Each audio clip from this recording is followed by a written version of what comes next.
मी सशक्त, मी सशक्त, मी सशक्त.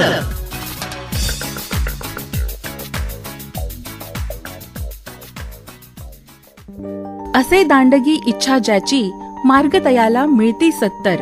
नजर रोखुनी नजरेमध्ये, आयुष्याला द्यावे उत्तर. श्रोते हो, सुप्रसिद्ध कवी विंदा करंदीकर यांच्या या ओळींचा साक्षात्कार आपल्याला काही व्यक्तींच्या जीवनावरून होत असतो, ज्यांनी स्वतःचं आयुष्य तर घडवलंच आहे, पण दुसऱ्यांचं, भावी पिढीचं आयुष्य घडवण्याचा ज्यांनी निर्धार केलेला आहे, किंबहुना तो निर्धार पूर्णत्वास नेलेला आहे. तर अशा सप्टेंबर 2025 मध्ये जिल्हा आदर्श शिक्षक पुरस्कार प्राप्त श्रीमती हेमलता धुडस यांना आज आपण आपल्या स्टुडिओत आमंत्रित केलेले आहे, खास आपल्या मी सशक्त या कार्यक्रमासाठी. तर चला त्यांचं शब्दसुमनांनी स्वागत करूया. नमस्कार मॅडम. नमस्कार. आकाशवाणी नागपूरच्या स्टुडिओमध्ये तुमचं खूप खूप स्वागत करते मी, मोनाली शेंडे. अगदी सुरुवातीला सांगा मॅडम की जो तुमचा हा इथपर्यंतचा प्रवास जो आहे तो कसा सुरू झाला, काय सांगाल त्याविषयी? सर्वप्रथम माझा जन्म कोराडीच्या मागे आमचं सुरादेवी एक छोटंसं गाव आहे, त्या गावामध्ये झाला. अभ्यासात मी लहानपणी अतिशय कमी असायची आणि दिव्यांग असल्यामुळे मला भीती वाटायची सर्वसामान्य विद्यार्थ्यांमध्ये जायची. नंतर माझ्या बाबांनी असा विचार केला की हे अशीच घरी बसून राहील तर हिचा काहीच विकास होणार नाही, म्हणून नागपूर येथील उंटखानाला होम फॉर द हँडिकॅप ही संस्था आहे, त्यामध्ये माझ्या बाबांनी माझा प्रवेश केला आणि तिथून माझ्या जीवनाला अतिशय चांगली कलाटणी मिळाली. लहानपणी जे संस्कार व्हायला पाहिजे आपल्यावर, ते संस्कार सर्व तिथल्या सिस्टर लोकांनी, टीचर लोकांनी माझ्यावर केले आणि मी अभ्यासाला लागले. आणि नंतर तिथून डिस्चार्ज झाल्यानंतर आईवडिलांजवळ आले शिकायला 7व्या वर्गात असताना. नंतर सामान्य विद्यार्थ्यांसाठी ज्या शाळा असतात त्यामध्ये मी प्रवेश घेतला आणि डीएड केलं. डीएड केल्यानंतर लगेच 5 महिन्यानंतरच आम्हाला कॉल आला आणि वर्धा येथील सारवाडी हे माझं पोस्टिंगचं पहिलं गाव आहे. नागपूरपासून 50 किलोमीटर अंतरावर जरी हे गाव होतं तरी मला शिक्षकी पेशा आवडत होता आणि तेव्हापासून माझा हा जो प्रवास सुरू झाला. आणि सुरुवातीपासूनच वाटायचं की आपण विद्यार्थ्याला आपल्याला जे जे काही चांगलं येतं ते आपण आपल्या विद्यार्थ्याला द्यावं आणि त्याचीच पावती म्हणून यावर्षीचा हा जो पुरस्कार सरकारने मला दिलेला आहे, याबद्दल मी शासनाचे आभार मानते. तर पुरस्कारासाठी तुमचं खूप खूप अभिनंदन मॅडम.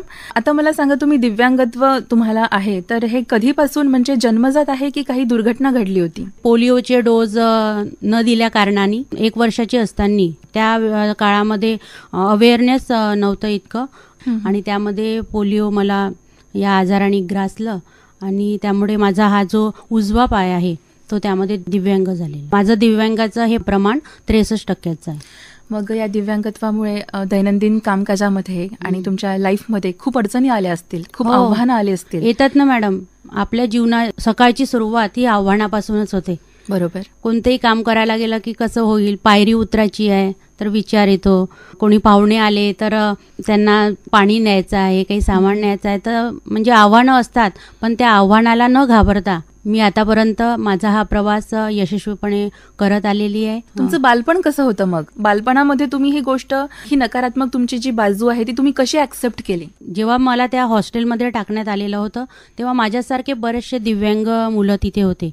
तेव्हा मी पाहायची की माझ्यासारख्या मुली आहे, माझ्यापेक्षा जास्त दिव्यांगत्व आहे त्यांना, तरी पण त्या बऱ्याचशा गाण्यामध्ये, डान्समध्ये समोर आहे. तर त्यांचं पाहून मला म्हणजे प्रेरणा मिळाली की नाही, आपण पण करू शकतो. म्हणजे मोठं दुःख पाहून तुम्हाला ते आपलं दुःख खूप माझं दुःख छोटं वाटलं की नाही, या जगामध्ये असे लोक आहे की आपल्यापेक्षा खूप दुःख असूनही त्या दुःखाचा बाऊ न करता चांगल्या आनंदाने जीवन जगत आहे. वाह वाह, खूप छान मॅडम, खूप छान. तुमच्या पालकांनी एक दिव्यांग पाल्य आपल्या घरी असल्यावर कसं तुम्हाला सांभाळलं, काय सांगाल आपल्या पालकांविषयी? तुमची आई कशी होती, तुमचे बाबा? माझ्या आई बाबांचे तर मी मला जन्मोजन्मी असेच पालक मिळावं अशी मी देवाला प्रार्थना करते. कुठे जायचं असेल तर काही अंतरावर आई उचलून घ्यायची, अरे वा, काही अंतरावर बाबा उचलून घ्यायचे. असं माझी म्हणजे दोघं मला बहीण आणि भाऊ आहे, त्यांच्यापेक्षा माझी केअर जास्त करत होते ते. कोणत्याही याच्यामध्ये की शिक्षणाच्या बाबतीतही की इणी जास्त शिकावं यासाठी माझे बाबा नेहमी प्रयत्न करत राहायचे. तर माझ्या आईवडिलांचा माझ्या जीवनातल्या ज्या प्रगतीमध्ये वाटा, त्यांचा खूप सिंहाचा वाटा आहे. मग आजच्या कार्यक्रमात तुम्ही तुमच्या आईवडिलांना कोणतं गाणं डेडिकेट कराल मॅडम? त्यांच्यासाठी मी गाणं डेडिकेट करते. हमारी ही मुट्ठी में आकाश सारा, जब भी खुलेंगी चमकेगा तारा, कभी ना ढले जो वो ही सितारा, दिशा जिससे पहचान संसार सारा।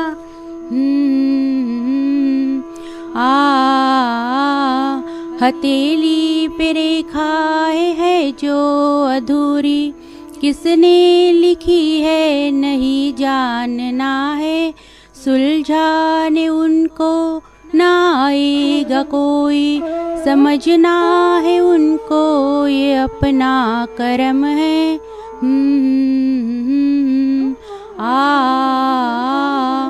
अपने कर्म से दिखाना है सबको, खुद को पनपना उभरना है खुद को, अंधेरा मिटाए जो नन्हा शरारा, दिशा जिससे पहचान संसार सारा।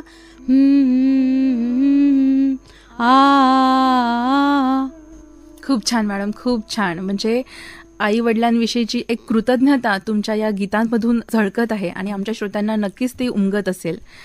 तर तुम्ही सांगितलं मॅडम की वर्धा इथे तुमचं पहिलं पोस्टिंग होतं सारवाडी गावात, तर तिथला एक्सपिरियन्स कसा होता मॅडम पहिला?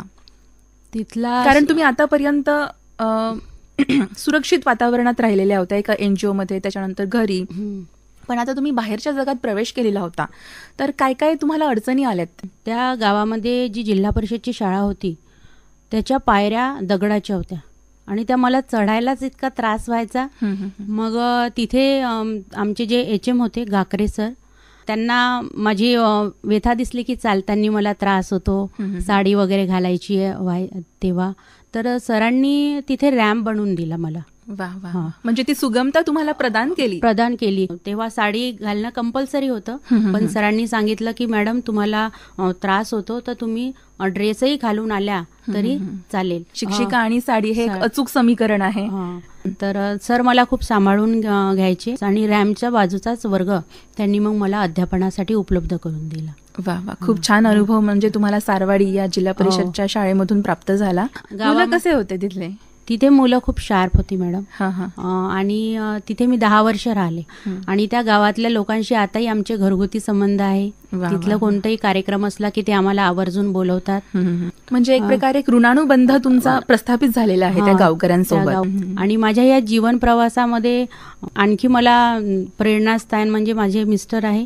ते पण मला नेहमी म्हणत असतात की आपण दिव्यांग आहोत, आपलं दिव्यांगत्व हे लोकांना दिसतं आहे, म्हणून त्या दिव्यांगाचा बाऊ न करता आपण हे करू शकतो, हे मनात जर आपण ठाणलं तर ते शक्य होतं. आणि हे जे पुरस्कार जो आज मला मिळालेला आहे त्याचं पूर्ण श्रेय मी माझ्या मिस्टरांना देते. वा वा, खूप छान मॅडम, खूप छान. एका यशस्वी पुरुषाच्या मागे असं म्हणतात की एक स्त्री असते, पण तुम्ही तुमच्या यशाचं संपूर्ण श्रेय तुमच्या श्रीमानांना देत आहात, तर ही खरंच म्हणजे एक गौरवाची गोष्ट आहे आणि शिकण्यासारखी गोष्ट आहे इतरांनी सुद्धा.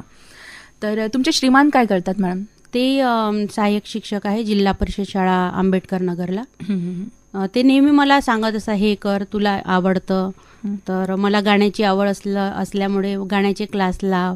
अरे वा, तुम्ही गाणं पण शिकता का? हो, मी हार्मोनियमची पहिली परीक्षा दिलेली आहे.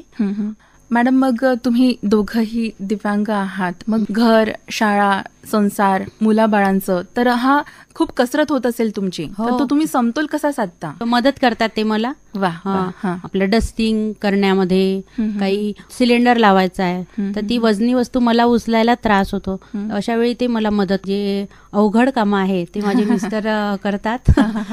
मतलब घर दोनों का है तो जिम्मेदारी भी दोनों की होंगी. माझ्या सासूबाई पण आहे. मित्रमंडळी नेहमी म्हणतात की आम्ही आमच्या आईबाबांना कुरकुर करतो, पण तुम्ही दोघं जर दिव्यांग असून सुद्धा त्यांची छान सेवा करतात. मला 14 वर्षाची मुलगी आहे आणि 10 वर्षाचा मुलगा आहे.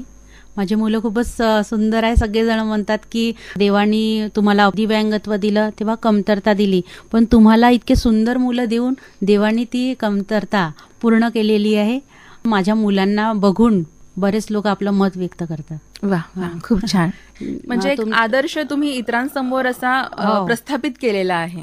तर डेफिनेटली ही गोष्ट तुमच्याकडून आणि तुमच्या यजमानांकडून पण आजच्या जे नॉर्मल लोक आहेत, जोडपे आहेत, त्यांना शिकण्यासारखीच आहे मॅडम, डेफिनेटली. तर तुमचा जो आजपर्यंतचा जो जीवन प्रवास आहे, तर त्याच्यामधला संस्मरणीय प्रसंग कोणता जो तुम्हाला इतरांसोबत शेअर करावासा वाटतोय? माझ्या वर्गामधली जान्हवी नावाची ही विद्यार्थिनी होती. ती पहिल्या वर्गात जेव्हा माझ्या वर्गात आली तेव्हा तिचे वडील पण हँडिकॅप होते आणि तिची आई पण हँडिकॅप आहे, पण ती अभ्यासात इतकी हुशार होती मॅडम. यावर्षी तिला 94% मिळाले 10वीत. हो, 10वीमध्ये. वाह वाह. म्हणजे without any tuition? No, without any tuition तिला वाह मिळाले वाह मॅडम. वाह. आणि याचं श्रेय खरं तर तुम्हाला द्यावं लागेल मॅडम, खरोखर. आणि तिची आई पण मोलमजुरी करते आणि इतक्या हालाखीच्या परिस्थितीमध्ये तिने एवढं मोठं यश संपादन केलं, हे माझ्यासाठी खूप अविस्मरणीय आहे. फेटरी शाळेत आल्यावर माझ्या पहिल्या बॅचची पहिली विद्यार्थिनी. वाह वाह. म्हणजे तिच्या जीवनाचे खरे शिल्पकार तुम्हाला म्हणावं लागेल. हो, चालेल मॅडम. म्हटलं तर मला खूप अभिमान आहे जान्हवीचा की तिने इतकं छान यश संपादन केलं. आणि मी तिला तेही म्हटलं की तुला 11वी 12वीला जिथे क्लास लावायचे आहे ते तुला माझ्याकडून जी आर्थिक मदत होईल ते मी नक्कीच करेल. खरा शिक्षक कसा असतो ना, त्याच्यामध्ये कोणकोणती विशेषता असते, त्याची गुणवैशिष्ट्य कशी असतात आणि त्याचे काही निकष असतील का, तर ते निकष तुम्ही पुरेपूर पूर्ण करता मॅडम. आणि त्यासाठीच तुम्हाला हा जिल्हा आदर्श शिक्षक पुरस्कार मिळालेला आहे आणि आम्हाला त्याचा अत्यंत अभिमान आहे मॅडम. खूप खूप छान, खूप खूप कौतुक आणि खूप खूप अभिनंदन मॅडम त्याच्यासाठी तुमचं. धन्यवाद मॅम. आज आपण बघतो आपल्या अवतीभवती जो तो पालक आपल्या पाल्यांना, आपल्या मुलांना हा खाजगी शाळेत टाकत असतो, ICSE म्हणा, CBSE पॅटर्न म्हणा. तर आजच्या काळात जिल्हा परिषदचं शिक्षण, त्यावर तुम्ही काय भाष्य कराल, काय सांगाल जिथं तुम्ही कार्यरत आहात त्याविषयी? मी पालकांना हे सांगू इच्छिते की आताही जिल्हा परिषद शाळेमध्ये अतिशय चांगल्या पद्धतीचं शिक्षण दिल्या जातं. कॉन्व्हेंट शाळेमध्ये काय असतं मॅडम, सगळे विद्यार्थी घरूनच तयारी करून येतात, त्यांचे आई वडील ट्युशन लावून देतात आणि पालक सतर्क आहे. त्यामुळे शिक्षक इंडिव्हिज्युअली प्रत्येक विद्यार्थ्याकडे लक्ष देत नाही. मात्र आमच्या जिल्हा परिषद शाळेमध्ये येणारा हा विद्यार्थी शेतमजुराचा असतो आणि त्यांचे पालक हे विद्यार्थ्याकडे घरी इतकं लक्ष देत नाही. तर आम्ही प्रत्यक्ष स्वतः त्याला घेऊन तो कशात मागास आहे हे त्याला सांगण्याचा प्रयत्न करतो आणि त्याच्यासाठी विशेष उपक्रम राबवत असतो. जसं वाचनामध्ये काही विद्यार्थी कितीही सांगितलं तरी थोडे मागासच राहतात. मग अशा वेळेस आम्ही शाळेमध्ये त्यांचे गट बनवतो आणि तोच तो सराव, पाठ्यपुस्तक न घेता त्याला वाचनच चांगलं आलं पाहिजे, लेखनच आलं पाहिजे, गणिती क्रियाच त्याला योग्य आल्या पाहिजे, तर आम्ही त्याच गोष्टीचा सराव घेत राहतो. 8व्या वर्गापर्यंतचं ते शिक्षण तुम्हाला फ्री आहे, नंतरचं शिक्षण त्यांना स्वतः खर्च करावा लागतो आणि अशा वेळी पुन्हा त्यांचा विद्यार्थी हा शिक्षण सोडून देतो, त्याला ते जमत नसल्यामुळे. म्हणून आपल्या विद्यार्थ्यांना तुम्ही जिल्हा परिषद शाळेमध्येच टाका अशी मी त्यांना विनंती करते. तुम्ही सांगितलं की वेगवेगळे उपक्रम राबवतात, तर एखादा नाविन्यपूर्ण नवोपक्रम तुमच्या शाळेत जो तुम्ही राबवलेला आहे? परिपाठ झाल्यानंतर 1 तास कंटिन्यू पोरांचं वाचनच घेतो. जो पेपर असतो तो पेपर पोरांना देऊन मुलं पुस्तकातलं वाचून घेतात, मात्र पेपरमध्ये काही काही अक्षराचे टाईप वेगळे असते, बारीक लिखावट असते, त्यामुळे त्या पेपरचं वाचन जर याला आलं तर हा उत्तम अस्खलितपणे वाचन करू शकतो. म्हणून आम्ही त्या पेपरचं वाचन घेतो आणि विद्यार्थ्यांना वक्तृत्व कला यावी म्हणून दर शुक्रवारला आम्ही बालसभेचं आयोजन करतो आणि त्या बालसभेमध्ये विषय देतो विद्यार्थ्यांना आणि 2-3 मिनिटं बोला असा उपक्रम आम्ही घेत असतो. म्हणजे नवोपक्रमाच्या नाविन्यपूर्ण माध्यमातून तुम्ही विद्यार्थ्यांच्या सुप्त गुणांना वाव देत आहात आणि किंबहुना त्यांना प्रेरित करीत आहात की त्यांनी छान कामगिरी करावी, छान परफॉर्मन्स द्यावा आणि अध्ययनासाठी ते आणखी उद्युक्त व्हावेत. बरोबर मॅडम? आपण सांगितलं की आपण गायनाचे पण क्लासेस करता, तर एखादं गाणं छोटंसं जे तुम्ही गुणगुणू शकता आमच्या श्रोत्यांसाठी, आणि कोणतं गाणं तुम्हाला आजच्या कार्यक्रमात ऐकायला आवडेल? एकाच या जन्मी जणू फिरुनी नवे जन्मेन मी, हरवेन मी हरपेन मी, हरवेन मी हरपेन मी, माझी मला लाभेन मी. एकाच या जन्मी जणू फिरुनी नवे जन्मेन मी.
उद्याच्या डोळ्यात माझ्या फुलतील कोमेजल्या वाचून माझ्या मनीचे गुज घ्या जाणून या वाहणाऱ्या गाण्यातून आशा उद्याच्या डोळ्यात माझ्या फुलतील कोमेजल्या वाचून माझ्या मनीचे गुज घ्या जाणून या वाहणाऱ्या गाण्यातून लहरी नवी बहरी नवी लहरी नवी बहरी नवी शिशिरातून उगवे नवी.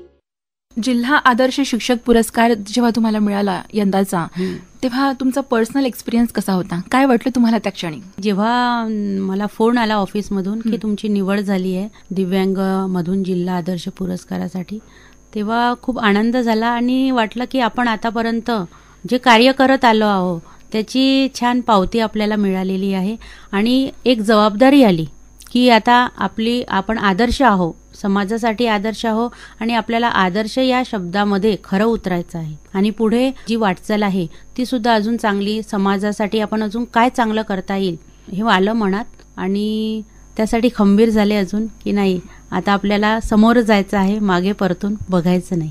वा वा, खूप छान कानमंत्र तुम्ही आमच्या श्रोत्यांना देत आहात. मग आता सरते शेवटी तुमच्यासारखे जे इतर दिव्यांग बांधव आणि भगिनी असतील, आपले बंधू भगिनी, त्यांना काय संदेश द्याल तुम्ही स्वतःच्या उदाहरणावरून? माझ्यासाठी प्रेरणास्थान तर माझे दिव्यांग बांधवच आहे. त्यांचं जीवन बघूनच मला प्रेरणा मिळत आली आहे की हे यशस्वी होऊ शकतात तर आपण का नाही. तर मी माझ्या दिव्यांग बांधवांना हे सांगू इच्छिते की खचून जाऊ नका, प्रयत्न करत राहा, आपल्याला जीवनात यश हे अवश्य मिळते आणि स्वतःची प्रेरणा बना. Self motivation is the best motivation असं मला वाटतं आणि म्हणून आपल्या दिव्यांगावर मात करण्यासाठी प्रयत्न करा. तर हेमलता धुडस मॅडम, आपण इथं वेळात वेळ काढून इथं आलात आणि आमच्या श्रोत्यांना खूप छान मार्गदर्शन केलं. आपले एक्सपिरियन्स, आपले अनुभव तुम्ही शेअर केलेत, तर त्यासाठी तुम्हाला नागपूर आकाशवाणीतर्फे खूप खूप धन्यवाद. मी पण आकाशवाणी नागपूरचे आभार मानते की त्यांनी मला इथे बोलवलं आणि माझे अनुभव सांगण्याची संधी दिली. याबद्दल आकाशवाणी केंद्राचं मी खूप खूप आभार व्यक्त करते मॅडम. धन्यवाद. मी सशक्त. मी सशक्त. मी सशक्त.